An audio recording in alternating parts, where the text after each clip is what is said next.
Hi మిత్రులారా, అందరూ ఎలా ఉన్నారు? బాగున్నారా? ఇకైతే అందరూ భోంచేశారా మిత్రులారా? ఇంకా భోగి పండుగ బాగా జరుపుకున్నారా? ఇకైతే నా వీడియోకి ఒక లుక్ వేసేయండి.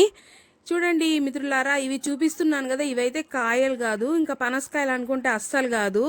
ఇవైతే లక్ష్మీదేవికి ఎంతో ఇష్టమైన ప్రీతికరమైన కదంబం పూలు ఫ్రెండ్స్. ఈ కదంబం పూలు అనేది పూలు అయిపోయాక కాయలు లోపల అనేది ఇలాగ కాయల్లాగా మారిపోయాయి. ఇక అయితే చూస్తే అక్కడక్కడ పండులాగా పండిపోయి కూడా రాలిపోయినాయి ఫ్రెండ్స్. అలా వెళ్తూ ఉంటే చూశాను.